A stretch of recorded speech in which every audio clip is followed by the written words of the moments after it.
আমরা 3 অধ্যায় শুরু করে একসংকর জনন দ্বিসংকর জনন মানে মেন্ডেলের মেন যে প্রধান সূত্র সেই দুটো সূত্র আমরা পড়েছি, তাদের অ্যাপ্লিকেশন জেনেছি, তাদের ফিনোটাইপ জিনোটাইপ অনুপাত জেনেছি এবং মেন্ডেলের সূত্র মেনে চলে না বা মেন্ডেলের সূত্রের ডেভিয়েশন দেখায় এমন যে সূত্র সেটা হচ্ছে অসম্পূর্ণ প্রকটতা, তার যে বৈশিষ্ট্য বা তার যে কার্যাবলী সেগুলো আমরা দেখেছি। এবারে আমরা কি দেখব, আমাদের বংশগত কিছু রোগ আছে সেগুলো আমরা পড়বো এবং সেটা পড়ার আগে আমাদের কি জানতে হবে যে মানুষের লিঙ্গ নির্ধারণ পদ্ধতি, কারণ সেটা না জানলে সেই বংশগত যে রোগ তাদের যে মেন জায়গায় সেটা আমরা পৌঁছাতে পারবো না। এইগুলো আমি কিন্তু আমাদের আগেও পড়েছিলাম যে লিঙ্গ নির্ধারণে কার ভূমিকা, কিন্তু আমাদের এই অধ্যায়ে আছে। আরেকবার আমরা রিক্যাপ করে নিই, রিক্যাপ করলে কোনো ক্ষতি হয় না, ভালোই হয়। তো রিক্যাপ আমি করে নিচ্ছি মানুষের লিঙ্গ নির্ধারণ পদ্ধতি। তো মানুষের লিঙ্গ নির্ধারণ পদ্ধতি পড়াতে গেলে প্রথমে আমাকে আগে দেখতে হবে মানুষের কয়টা ক্রোমোজোম থাকে, মানুষের কি থাকে, কটা ক্রোমোজোম থাকে। তাহলে কটা থাকে, 46টি থাকে, অর্থাৎ কটা থাকে, 23 জোড়া থাকে, 23 জোড়া। তার মধ্যে এই 46টার মধ্যে ভাগ হয়, কিরকম ভাগ, 22 জোড়া অর্থাৎ 44টি, 22 জোড়া অর্থাৎ 44টি। আর কি হয়, এদিকে 1 জোড়া অর্থাৎ 2টি। এই 22 জোড়া 44টি কি কাজ করে, এরা হচ্ছে অটোজোম। এরা কি, অটোজোম। অটোজোম, অটোজোমের কাজ কি, এরা দেহের যে চারিত্রিক বৈশিষ্ট্য সেই বৈশিষ্ট্য নির্ধারণে এরা বিশেষ ভূমিকা পালন করে। অটোজোম এই কাজ, এবং অটোজোমের কাজও পরীক্ষায় আসে। আর 1 জোড়া যে বা 2টি, এটা কি অ্যালোজোম বা সেক্স ক্রোমোজোম, অ্যালোজোম বা সেক্স ক্রোমোজোম। এরা কি কাজ করে, এরা লিঙ্গ নির্ধারণে ভূমিকা দেয়, লিঙ্গ নির্ধারণ। তাহলে অটোজোম কি করে, দেহের চারিত্রিক বৈশিষ্ট্য, চারিত্রিক বৈশিষ্ট্য।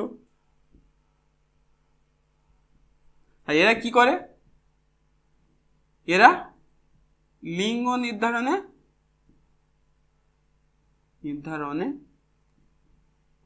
অংশগ্রহণ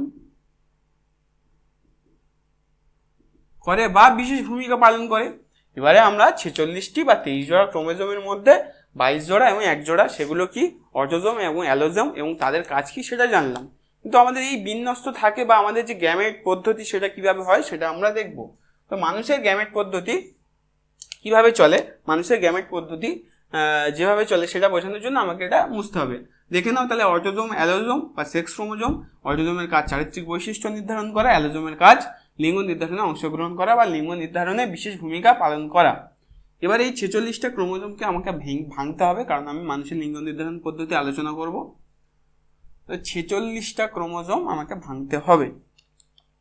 তাহলে আমি পুরুষ, আচ্ছা আমি প্রথমে এই 46টাকে আমি ভাঙছি, 46টি। তাহলে 46টি পুরুষদের ক্ষেত্রে কি হবে, স্ত্রী। কিরকম ভাবে ভাগ হবে, যেরকম ভাবে ভাগ হবে সেটা হচ্ছে এই হচ্ছে 22 প্লাস ওয়াই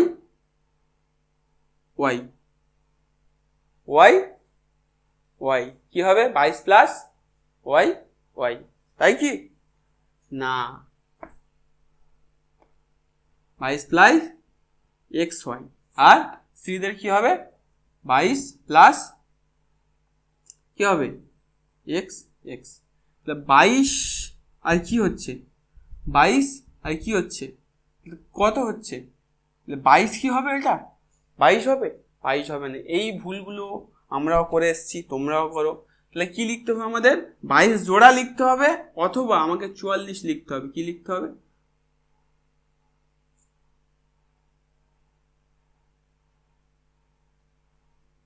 44। তাহলে পুরুষদের এটা থাকে, স্ত্রীদের এটা থাকে, পুরুষদের এটা থাকে আর স্ত্রীদের এটা থাকে। কিন্তু যখন আমরা লিঙ্গ নির্ধারণ করব তখন আমাদের কি হিসাবে থাকে, গ্যামেট হিসাবে থাকে। তখন কি হয়ে যাবে, তখন 23 হয়ে যাবে। তখন কি হয়ে যাবে, তখন ভাঙবে জিনিসটা। তখন কিভাবে ভাঙবে সেটা আমি তোমাদের দেখাচ্ছি। 22 plus x y, 22 plus x x. এবার যখন হবে, মানে যখন নিষেক হবে তখন কি হবে, 22 22 44টি, আর এখান থেকে একটা, এখান থেকে একটা। এক্স ওয়াই যদি আসে, এক্স ওয়াই যদি আসে তাহলে কি হবে সেটা, তাহলে কি হবে সেটা, তাহলে হবে পুরুষ।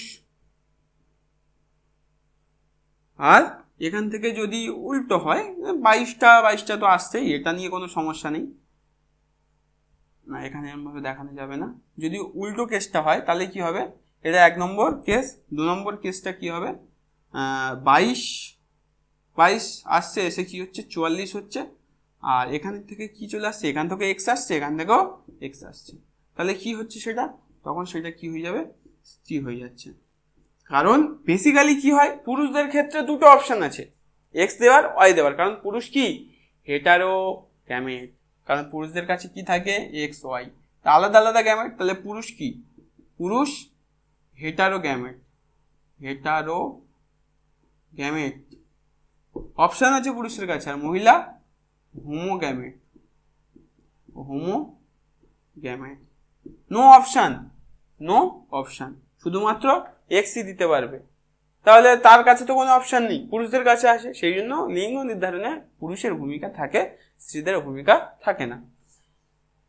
এবারে হোমোগ্যামেট, এবং এই কোশ্চেনটা ঘুরিয়ে দিতে পারে যে মেল হেটারোগ্যামেটি বলতে কি বোঝো, ফিমেল হোমোগ্যামেটি বলতে কি বোঝো। তো এইভাবে লিঙ্গ নির্ধারণ হয়। এবারে আমরা নেক্সট যে পার্ট সেটাতে আসবো, যে বংশগতি সংক্রান্ত কিছু রোগ এবং তাদের সেই রোগগুলো কীভাবে আমরা প্রতিকার করব, সেই ব্যাপারে আমরা আলোচনা করব। বংশগতি সংক্রান্ত যেসব রোগগুলো, সেই রোগের মধ্যে প্রথম আছে যেটা হচ্ছে থ্যালাসেমিয়া। থ্যালাসেমিয়া রোগে কি হয়, রক্তের মধ্যে হিমোগ্লোবিনের পরিমাণ কমে যায়, এটাকে আমরা রক্তাল্পতা বলি, এবং হিমোলাইটিক রক্তাল্পতা বা হিমোলাইটিক অ্যানিমিয়াও বলি। এবং এটা কিসের জন্য হয়, বিটা গ্লোবিউলিনের যে চেন আছে সেই চেনটার মধ্যে হিমোগ্লোবিনের যে উৎপাদন, সেই উৎপাদন ক্ষমতা কমে যায়, এবং তার ফলে এই জিনিসগুলো হয়। লক্ষণ বলতে রক্তাল্পতার যে লক্ষণ থাকে, ঠিক আছে, রক্তাল্পতার যে লক্ষণ থাকে সেইগুলো হয়।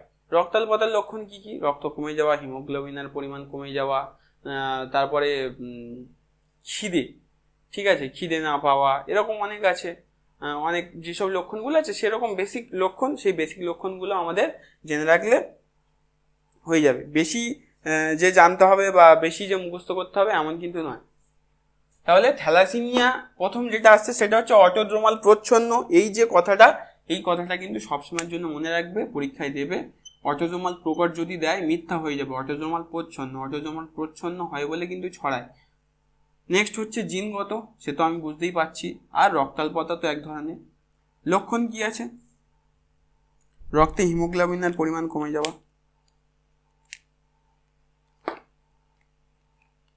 রক্তে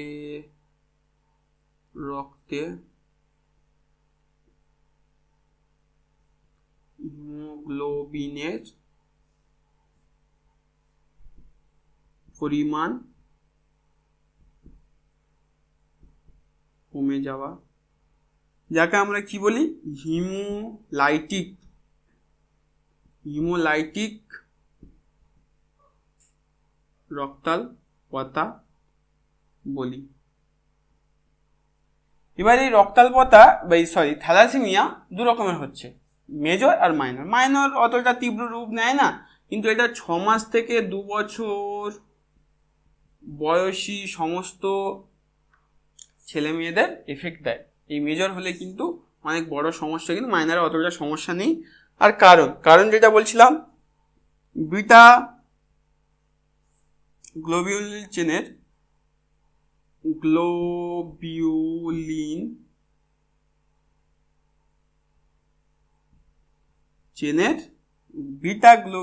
চেনের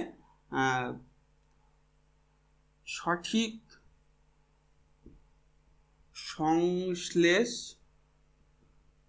না হওয়ার কারণে। এখান থেকে অনেক রকমের কোশ্চেন আসে যে একটি থ্যালাসেমিয়া রোগাক্রান্ত পুরুষের সাথে একটি স্বাভাবিক মহিলার বিয়ে হচ্ছে, তাদের সন্তান কী হবে, এই কী হবে, সেই কী হবে, সেগুলো আমরা করব, অবশ্যই করতে হবে। কারণ মেন্ডেলের চ্যাপ্টার থেকে এই পার্ট থেকে অঙ্কই আসবেই আসবে, গ্যারান্টেড, প্রতি বছরই আসে, তোমাদের বেলাও আসবে। আর এই লক্ষণ আর এই কারণ। এবং এখন বিয়ের আগে কী চেক করতে হয়, থ্যালাসেমিয়া আছে কিনা, হিমোফিলিয়া আছে কিনা, কারণ এফেক্টটা তাদের যা হয়েছে তাদের পরবর্তী সন্তানে যাতে না আসে সেই জন্য এগুলো কিন্তু চেক করা হয় এবং জেনেটিক কাউন্সিলিংও করা হয়। সেই জেনেটিক কাউন্সিলিং নিয়েও আমি আসছি। তার আগে থ্যালাসেমিয়াটা আমরা কমপ্লিট করলাম, এবারে আমরা অন্য একটা রোগ হিমোফিলিয়াতে আসবো। নেক্সট আমি চলে আসছি হিমোফিলিয়া বর্ণান্ধতাতে। তো প্রথমে আমি হিমোফিলিয়া দিয়ে শুরু করছি, যদি বোর্ডের মধ্যে জায়গা থাকে তাহলে বর্ণান্ধতাটাও করে দেবো, নাহলে বর্ণান্ধতাটা পরের পার্টি করছি। প্রথমে হিমোফিলিয়া বলতে আমরা কি বুঝি, যে আঘাতপ্রাপ্ত স্থান থেকে অবিরাম রক্তক্ষরণ,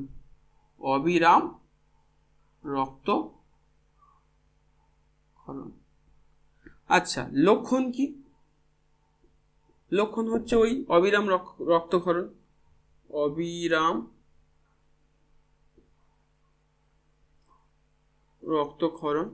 আর কারণ অটোজোমাল প্রচ্ছন্ন, এটাও অটোজোমাল প্রচ্ছন্ন রোগ। এবং 7 নম্বর 8 নম্বর ফ্যাক্টরের জন্য এই রোগ সৃষ্টি। আরেকটা কথা, যেহেতু এটা অটোজোমাল প্রচ্ছন্ন রোগ, আচ্ছা বর্ণান্ধতা এটাতে হবে না, মুছে দিচ্ছি। যেহেতু এটা অটোজোমাল প্রচ্ছন্ন রোগ, তাহলে বেশিরভাগ 20 বছর পুরুষ বা স্ত্রী, ছেলে অথবা মেয়ে, এরা কিন্তু মারা যায়। তাহলে হিমোফিলিয়া আক্রান্ত তাদের কিন্তু বিয়ে হওয়া সম্ভব নয়। কিরকম বিয়ে হওয়া সম্ভব? হ্যাঁ, বাহক স্ত্রী আর স্বাভাবিক পুরুষ, বাহক স্ত্রী আর স্বাভাবিক পুরুষ। তাহলে বাহক স্ত্রী আর স্বাভাবিক পুরুষ। তাই আমি কারণটা দেখলাম, কারণ। আর হ্যাঁ, টাইপস কি কি প্রকারের আছে, কি প্রকারের? একটা হচ্ছে ক্রিসমাস হিমোফিলিয়া, আরেকটা হচ্ছে রাজকীয় বা রয়্যাল হিমোফিলিয়া। এটা মহারানী ভিক্টোরিয়া বা তাদের উত্তরসূরিদের মধ্যে দেখা গিয়েছিল। তাহলে টাইপস কি? ক্রিসমাস হিমোফিলিয়া আর রাজকীয় হিমোফিলিয়া। এবারে যে কোশ্চেনটা আসে পরীক্ষায়, যে একটা হিমোফিলিয়া এই হলো ওই হলো, কি কোশ্চেন আসে? খুব গুলিয়ে যায় এটা, মানে আমরা যখন পড়তাম আমাদের গুলিয়ে যেত। যে হিমোফিলিয়া আক্রান্ত হলে তাদের বিয়ে সোজা নয়, সম্ভব নয়, 20 বছর বয়সে তারা মারা যায়। তাহলে কি হতে পারে? বাহক স্ত্রী হতে পারে। বাহক স্ত্রীকে আমরা কি তাহলে হিমোফিলিয়া। তাহলে আমি প্রথমে স্ত্রীর কি হয়, এক্স হয়, কি হয়, এক্স হয়। তাহলে বাহক স্ত্রী মানে কি? একটা এইচ, হিমোফিলিয়া জেনারেট করছে। তাহলে আমি তাদের ক্রস করাবো কার সাথে? স্বাভাবিক পুরুষ সাথে। স্বাভাবিক পুরুষ, কারণ এই একটা জিনিস ছাড়া হিমোফিলিয়া সম্ভব নয়। কারণ যদি স্ত্রীটা আক্রান্ত সম্ভব নয়, সে বেঁচে থাকবে না। স্বাভাবিক পুরুষ তো হবেই না, আক্রান্ত হলে সে মারা যাবে। তাদের যদি বিয়ের ফলে যে সন্তান, বিয়ে হলেই সন্তান হবে, তখন সেই যে সেই প্রসেসটাই কাজ হবে না। তাহলে একমাত্র একটাই টাইপস হতে পারে, বাহক স্ত্রী স্বাভাবিক পুরুষ। তো সেখান থেকে যদি আমি তাদের স্বাভাবিক পুরুষ এক্স ওয়াই হয়, এদের কিছু থাকছে না, এদের কিছু স্বাভাবিক পুরুষ। যদি আমি চেকার বোর্ডে এদের দেখি, এদের কি গল্পটা আসবে, চেকার বোর্ডে এদের দেখছি আমি, এখানে কি আসবে? এটা হচ্ছে পুরুষ, করছে আমি, অসুবিধা নেই। এটা হচ্ছে স্ত্রী। তাহলে পুরুষটা আমি বসিয়ে দিচ্ছি এক্স ওয়াই, স্ত্রী এক্স এইচ আর এক্স। তাহলে এক্স এইচ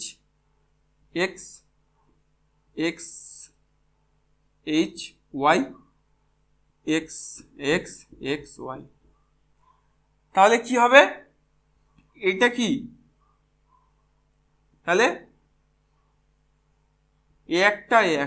একটা হচ্ছে এক্স এইচ এক্স, একটা হচ্ছে এক্স এইচ ওয়াই। তাহলে 50% সন্তান কি হতে পারে? 50% সন্তান হিমোফিলিয়া আক্রান্ত হতে পারে। হিমোফিলিয়া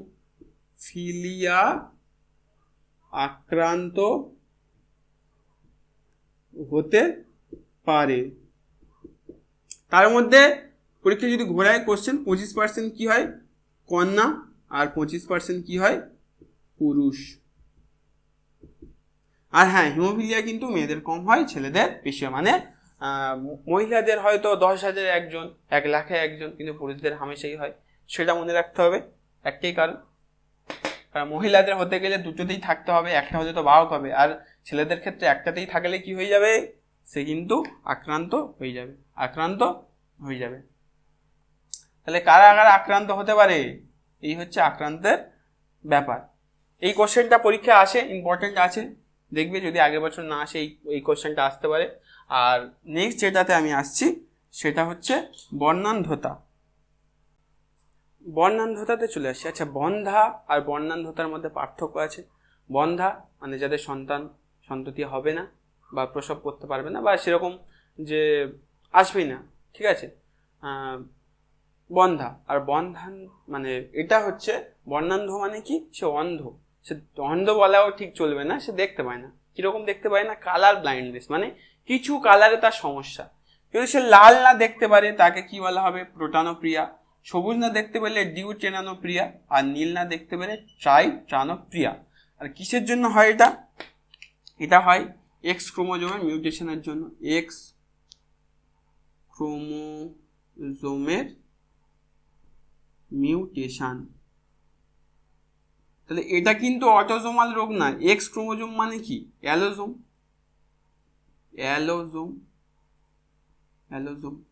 এই হচ্ছে ব্যাপার। এবার এখান থেকে অঙ্ক আসে স্বাভাবিক, পুরুষ বন্ধ্যা স্ত্রীর সাথে বিয়ে করেছে, তাদের সন্তান কেমন হবে। অঙ্কগুলো আমি করাবো, একটা অঙ্ক তো করিয়ে দিয়েছি। আর নেক্সট হচ্ছে জেনেটিক কাউন্সিলিং। জেনেটিক